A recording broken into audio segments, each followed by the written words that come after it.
Yeah. Oh, hello everyone. Thank you for having me here, our users group. My name is Tim Santos. I was part of our users group from, I think, way back, uh, 2015, 2016. But yeah, I'm glad to be back to give this talk on AI from Silicon to Solutions. Um, a little bit of an introduction about me. Like I said, I was part of our users group. Currently, I'm a director of product for graphcore in the area of AI cloud solutions. I will talk through what I do or what we do in graphcore in terms of um, enabling AI research, development, products. I think I thought it would be quite useful, like the information or the perspective from our end um, as a hardware provider. So what Graphcore does is it creates these chips, processor. I know a lot of you are familiar with GPU. So I think it's a unique perspective from for us having to see how these are developed, designed, productized, and used for AI developers and companies. So yeah, I'm Tim. So what do I do as a product manager? I think externally, I would say is that I work with the clients, the customers that want to use our ecosystem, who wants to build with us. So let's say you're an AI company or an AI or wanting to train a model, um, or you have a particular LLM that you want to deploy in our ecosystem. So um, I act as a call it like a field CTO or a solutions, not really solutions architect, but more of a yeah, like a field CTO, like trying to map out the strategy, the architecture, that of what needs to be done to use our developer ecosystem, hardware and software, to enable you to run, deploy, train, so on and so forth. So externally, that's what I do.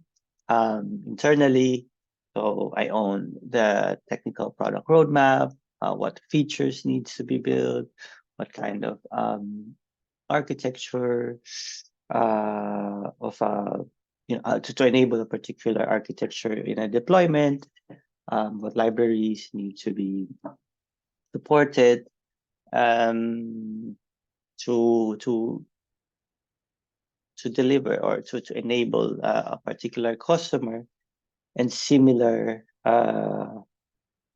segment of a particular customer. So, for example, let's just say um,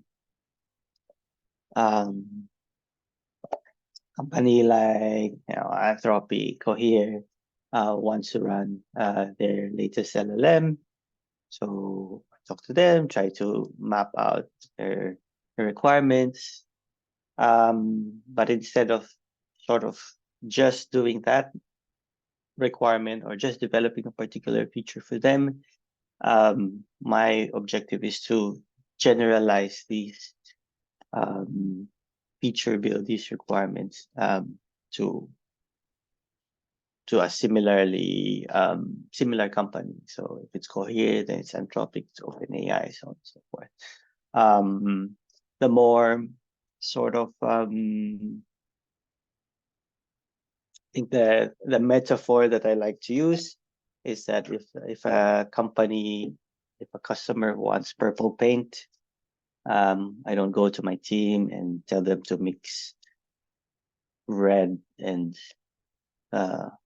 blue paint, but I tell them to, okay, let us build a machine that mixes paint mixer so that the next client, the next customer that wants orange paint or green paint, we will be able to support. So that's what I do in Graph4. My background has been in electronics engineering, ECE, with UP. I was part of digital signal processing lab. This was 15 close to years ago. Very early days of data science, machine learning. So I did study master of research in computer science in University of Liverpool and in China, where I focus a little bit more on more AI, multimodal speech recognition, which is audio, visual, lip reading. And through the years, I've had like various roles in R&D, in Samsung, went closer to customer facing roles, more commercial, like data science, ML ops, in like technical consultancy, and now I'm back to deep tech. So yeah, you can reach out to me through my socials and LinkedIn. But let's go proceed to the talk. Yeah, from silicon to solutions. We will go through like the development life cycle, I would say, from the very bottom, from the hardware. So as I mentioned, the Graphcore is a hardware company or a semiconductor company. So why are we here? So one of the main reason is this principle, this article by Google, the hardware lottery. So the hardware lottery means, in a particular, the best solutions of a time is a function of the hardware and the software that is available in that period in time. So what we have right now, the GPTs, the transformer models, the transformer based models, they're not necessarily the best solution to that AI AI problem, but they are the best solution, both for the available hardware that we have, GPU, and the software that is available in these systems. So potentially there will be another type of hardware architecture that will sort of usher in a fundamentally new, far more superior algorithm or solution. But until then, what we're seeing right now, like, they're all running in these transformer-based solutions. They're in the same sort of family of of algorithms, because that's what we have: the GPUs, the TPUs, CUDA, PyTorch, TensorFlow. I remember the time when I was studying speech recognition, for example. in what they would call like the AI AI winter, right? So back then, there was already neural networks, artificial neural networks, just specifically to solve speech recognition. But back then, if you propose or if you look into neural network based solutions in speech recognition, you won't get that far. I mean, back then they would say, well, theoretically, yes, that's quite interesting, that's good, that's potentially superior, but it wasn't practical because the compute back then wouldn't be able to handle like useful neural network based speech recognition algorithms until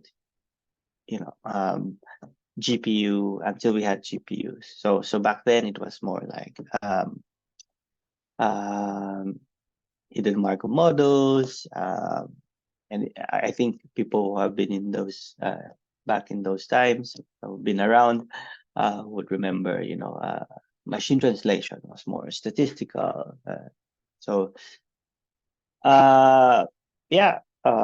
But then there are breakthroughs in the hardware. Being able to run backpropagation to train neural networks in a GPU, parallelizing these processes in GPU has unlocked in a way a new era of AI workloads and algorithms. The attention layer, the transformers, has even further unlocked a new type of models. Again, the ability to train in parallel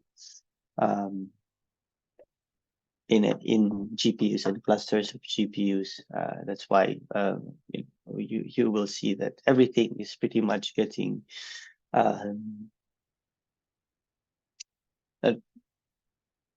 converted to transformer based model. So like vision transform, you have vision transform,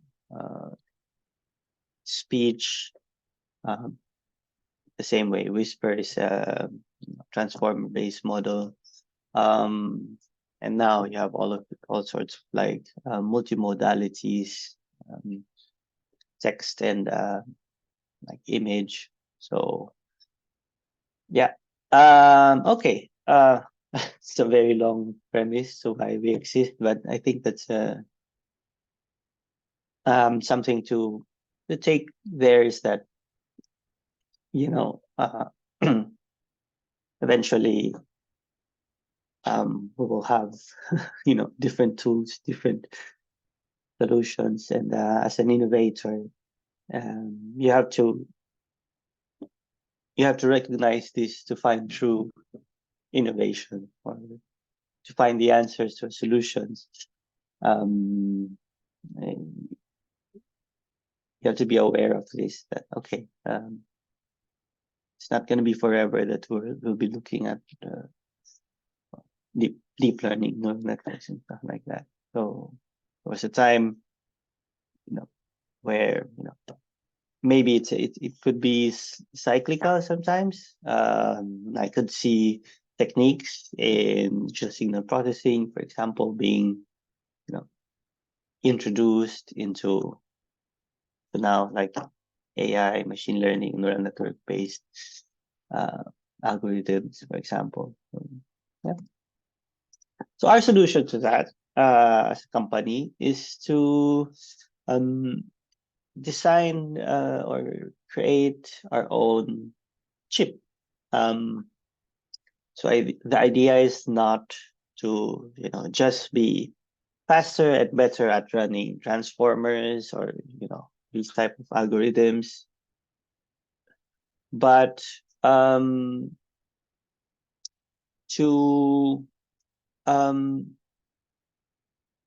goal is to expand the search space in a way, by creating a different type of hardware, so that innovators will be able to try out different things, different algorithms. So beyond transformer models and all that. So I've designed the silicon itself to what we call the IPU. So think about it as another type of GPU, or a more generic term would be an AI accelerator. So here you will see companies trying to take a piece of the AI hardware pie from NVIDIA. So you have companies like, I know you might have heard Grok, GROQ, Intel Gaudi, AMD MI200s, stuff like that. Cerebra, Sambanova, what else? Gravitron, AWS Inferentia, and Trainium. So they would have different architecture, different objectives. Either some of them would want to unlock, like us, we want to unlock a different family of algorithms to solve the AI sort of problem. And some would be, whose goal would be faster, cheaper, bigger models. So that's why you go into the hardware, because there will be, there are some limitations that there's only up to a certain point that you can innovate by going to the software and model building, stuff like that. So when you make your processor, you have to build everything on top of that. Software, what type of software those are, I'll talk about it later on.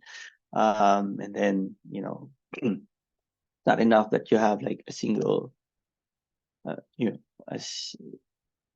single chip in a desktop or in a rack, but you scale it out to hundreds, thousands of servers, of racks in a cluster. I don't know if I think Llama was trained on, like, if I'm not mistaken, 1024 GPUs or something, and even more. So I think the last cluster that was officially sort of published by OpenAI, so they scaled out to 7,500 node cluster. I watched a talk from Microsoft that they built. Well, they sort of talked about a 14,000 GPU cluster, which was a small portion of the real field that they use to host or train, GPTs, I suppose. So these are the scale of parallelizations and size, the number of nodes that that's required to train these AI models, billion parameter models. And why is that? I think being able to run fast, run computations, matrix multiplications are computationally intense. Run fast, process more data in parallel. So usually, when you're designing the chip, so you look after, compute speed, the memory bandwidth, the size of the memory. So if you think about, let's say,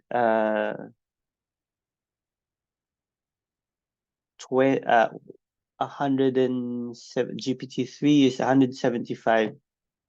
Let's just stick to, let's say, llama to 70 billion parameter.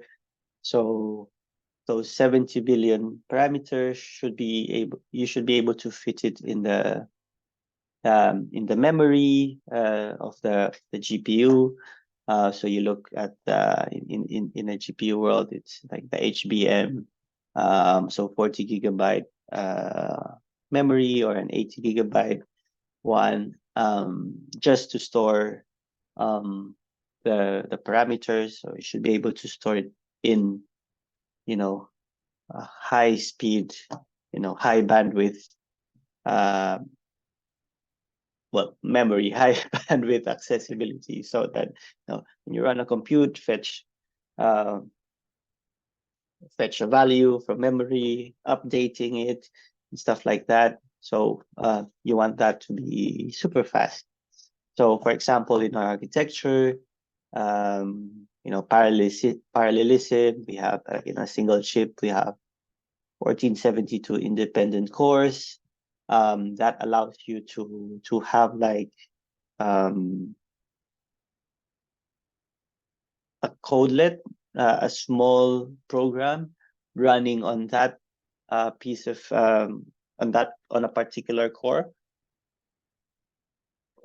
on a in this case on a specific data.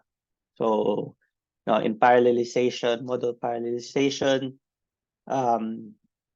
this would be called like fine-grained parallelization, wherein if you have like this 1,000 layers in a let's just call it that, in a neural network. So layer 1 could be running on this piece of compute on, let's say, a micro batch 1, and then on the other side it could be another layer running on a different batch of training data, let's say that. So the layers being a different type of program or instruction, and then different batch of training data being like a different data. So that's like fine-grained parallelism. So these kind of architecture, they're called multiple instruction, multiple data architecture, because you have a different instruction and a different type of data, as opposed to single instruction, multiple data. So single instruction, multiple data means like you are running the same instruction, but replicating it across the cores, and that allows you to have data parallelization. So you parallelize it by replicating the same instruction across different data sets. So let's just say everything is running layer 1 of your architecture, but running 10 times of it on 10 different micro batch. So micro batch 1, 2, 3, all running layer 1 calculation. Let's just say that. So in your case, like yeah. like an encoder block, which is say running on a particular batch, 10 different batches of data. So you have 10 similar encoder blocks running at the same time. So I think in terms of this chip is designed to maximize workloads for training, which is you would want to have a lot of throughput, and for inference, low latency, because it's not enough to just have like the fastest compute. Eventually, or sometimes, you will hit a bottleneck from a memory perspective or a bandwidth perspective. So in this case, for example, this small compute, sorry. So for example, you have these sort of pairing of tiles. It includes a compute core and a tiny bit of memory. So 900 MB divided by 1472. So less than an MB, a megabyte of compute, but that's super fast, high speed memory bandwidth, which is 65.4 terabytes per second. And then the IPU links basically across one chip to another chip is 320 gigabytes per second. So, in terms of optimization, if you're running matrix multiplication, so you will be getting those, running, fetching data, updating like model parameter, stuff like that, because they're all running. You have trillions of those kind of instructions and stuff. So so that's your super high speed in processor memory, and then shuffling around from one chip to another, because you cannot fit a lot in 900 megabytes. So typically you have multiple chips in pods or in clusters, and those kind of bandwidth, you're looking at the other bandwidth. So which is like from one chip to another, you have 320 gigabytes per second. And then from multiple chips, you're basically adding up, right? The 900 megabytes of memory. So let's say to be able to fit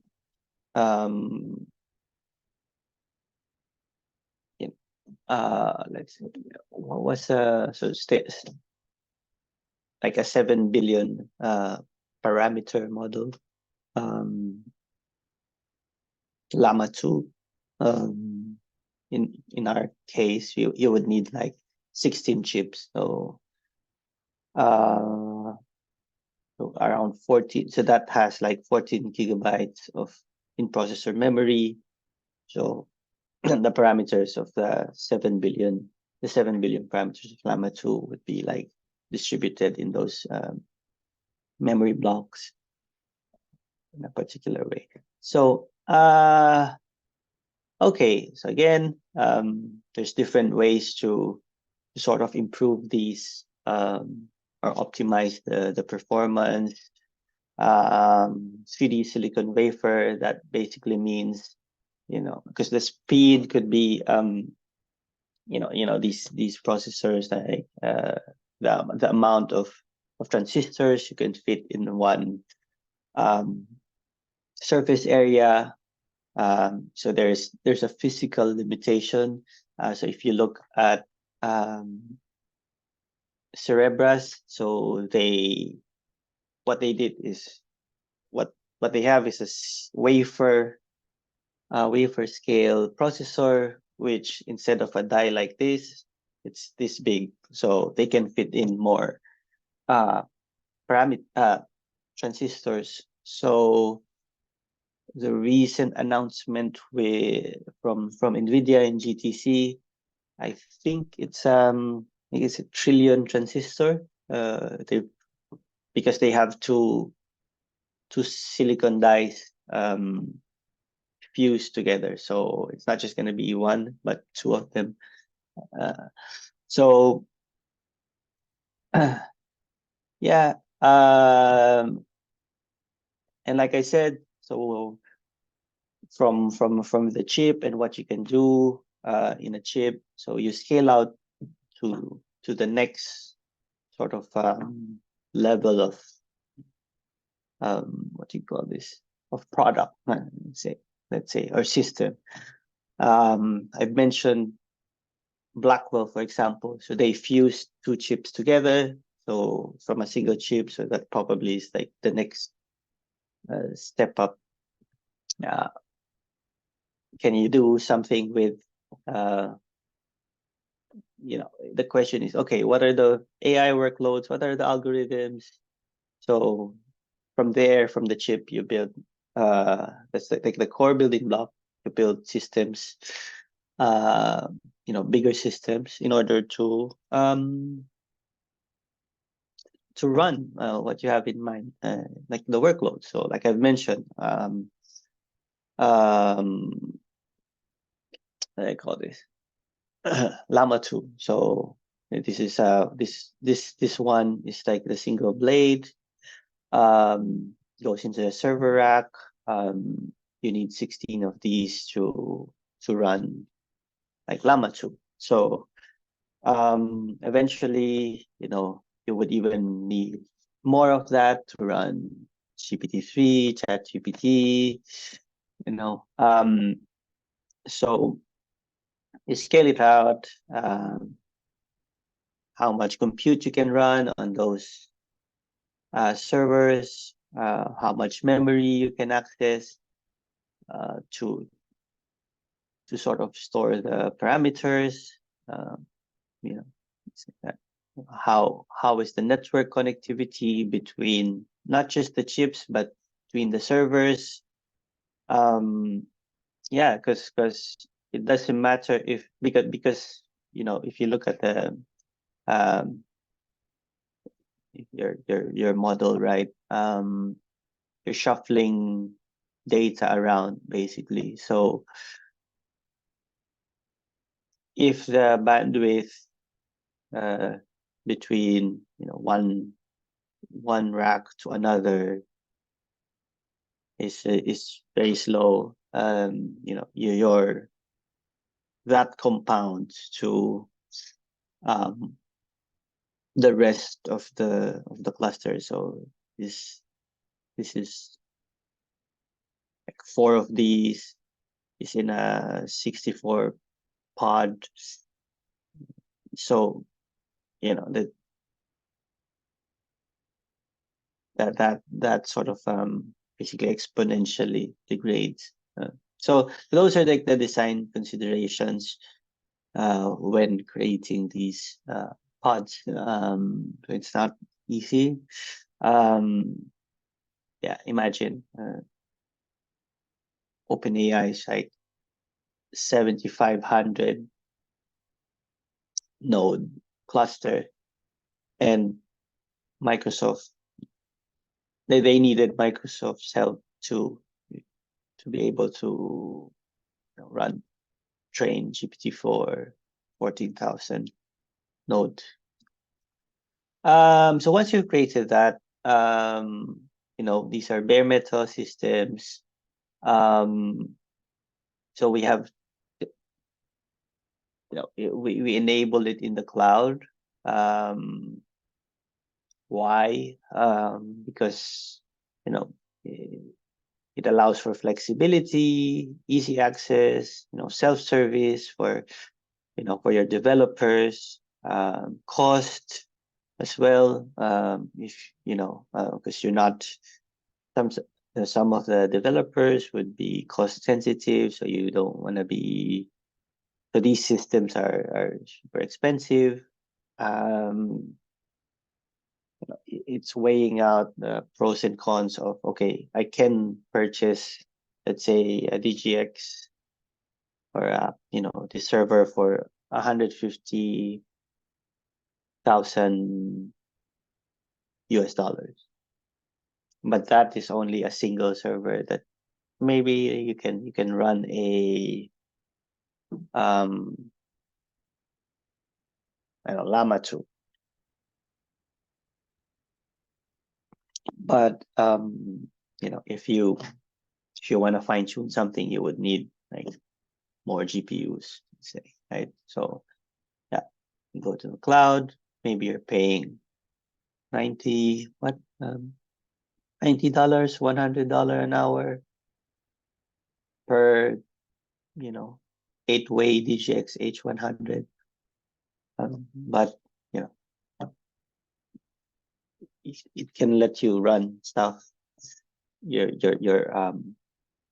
training job, let's say, and it will let you run it faster in real time. So sometimes you would see you would see in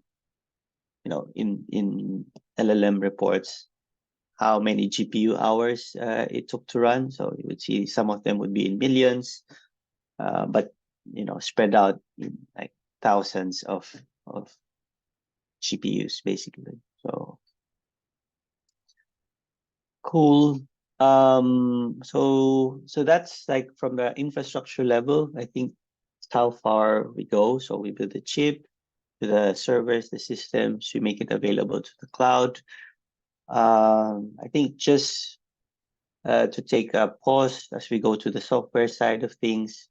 I've talked about how fast the chip is, how the bandwidth. They would call it like this, the speeds and feeds of a hardware system. But there's also value in other parts of the developer tooling infrastructure. So um, you know so from the hardware perspective, so those kind of performance capabilities are the ones that would, in a way, excuse me, in, in a way, reduce your, let's say, training time from um, 3 months to 2 months, something like that. But there's also value in terms of getting developers up and running. So that's why we actually made our hardware available in the cloud. So what I would say, let's say, the time to hello world thing. So this is if you're remember the days when you were setting up your desktop, you're installing like drivers and so forth. I remember the time when I learned about like Conda environment. Right? You just download the environment, and then they're all there, and then they're set up. And the other pre-built tools. So from there, you also have your other. So now these are more of the usual ones, the framework, ML framework. So software that we're more familiar with. They create a level of abstraction from the hardware perspective. So you won't have to think about like passing, running these matrix multiplications, back propagation in the hardware. So yeah, so we also needed to create that integration to the ML frameworks. And they typically would have a different sort of implementation. You'll see it differently implemented from one hardware to another, like these kind of models. So we have created our own model garden wherein, these type of models are available in out of the box and will run on our hardware. And you will see this quite often. It's not necessary that something runs in GPU. It will run in your hardware on a different hardware. So the same with if you have if you install TensorFlow in a CPU, you have a different TensorFlow installation in a GPU enabled system on PyTorch. So yeah, pretty much one of our strategy or principle is, to, let's say, connect to the open source community, open source tooling. I've mentioned earlier, so we had to support some of the models, port some of our models ourselves. But so what we did here is that, just integrate to Hugging Face, and then it unlocks the rest of the, models in Hugging Face, and that will run on our hardware. Making things easier for end users. So tutorials, self-service notebooks, you know, something similar to like Google Colab, where the time to hello world or the time to run is basically, less than a minute. So because I think that's one of the important things in terms of adoption of a technology. Ease of use is often understated. So demos and applications, well, so we create those. But this is going to be similar to yet another Hugging Face space, but the difference here is that it's running, the server underneath is running Stable Diffusion on our hardware, basically. So the productization step, I think, is quite one of the most important thing for AI that is quite useful or to drive value from AI. But basically, it's not enough that you just get your model from Hugging Face, wrap it in a API, fast API. But basically, what I've shown here is like maybe a simple step. So you get your model, wrap it behind the fast API Ubicorn server, and then serve it to an end application like this chat app. I mean, it's more nuanced than that. So in production, you are thinking about how many requests per second am I receiving? How do I maximize the distribution, the parallelization of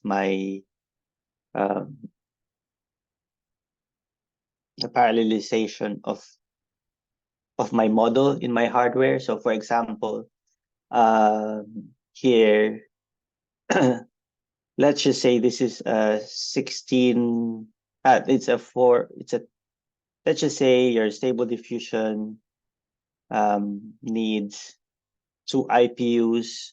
So you distribute different layers across devices. So half of the model is in device 1, half is in device 2, in order to optimize,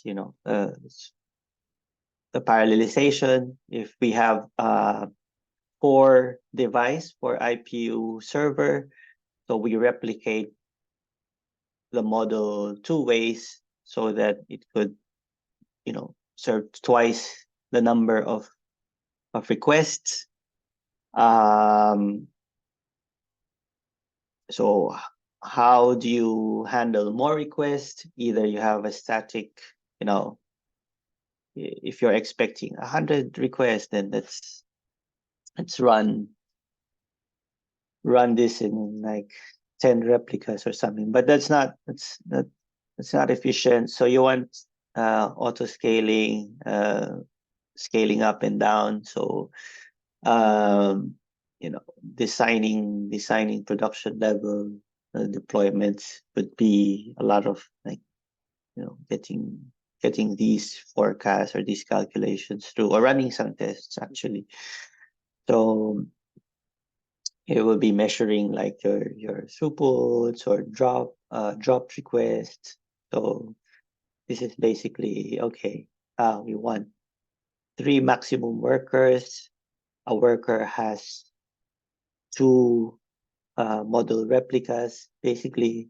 So one device basically has 2 workers, and now there's 3 sort of servers of pod 4s here. Anyway, containerizing these kind of applications, deploying it in cloud platform, infra as code. This YAML, in a way, we have developed our own sort of deployment pipeline wherein we're able to tell it, okay, auto scale when it reaches a particular criteria threshold. And you can see 2 replicas, max replicas 4. So